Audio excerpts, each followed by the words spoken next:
జై భీమ్ అందరికీ. దళిత క్రైస్తవులకు ఎస్సీ హోదా కల్పించాలనే అంశంపైన మాజీ జస్టిస్ కేజీ బాలకృష్ణన్ అనే వ్యక్తితో ప్రభుత్వం ఒక కమిషన్ ఏర్పాటు చేసింది.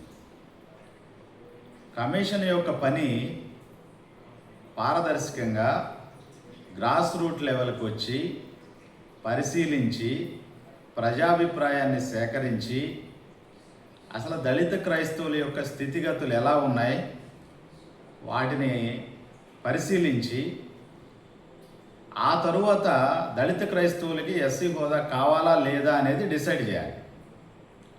అంతేగాని ఆయన ఏసీ రూమ్లో కూర్చుంటే అందరూ వెళ్ళి వినతి పత్రాలు ఇస్తే ఇంకా ఆయన ఎంక్వైరీ చేసేది ఏముంది?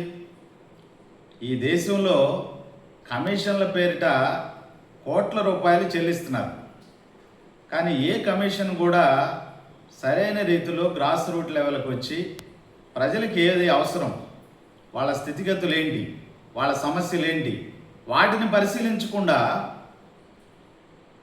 ఏదో ఆయన అక్కడ కూర్చొని ఉంటే అందరు వెళ్ళి వినతి పత్రాలు ఇస్తే ఆ వినతి పత్రాలను తీసుకొని ఆయనకు నచ్చినటువంటి ఒక అభిప్రాయాన్ని అది కమిషన్ రిపోర్టుగా ప్రభుత్వానికి సబ్మిట్ చేయడం అనేది మంచి పద్ధతి కాదు. ఇప్పటికైనా ఆ కేజీ బాలకృష్ణన్ గారు గ్రాస్ రూట్ లెవెల్లోకి వెళ్ళాలి, దళితుల స్థితిగతులను పరిశీలించాలి, సామాజికంగా వాళ్ళని ఇంకా ఎలా అంటరానితనంతో అంటగాగిస్తున్నారో ఆయన స్వయాన తెలుసుకోవాలి.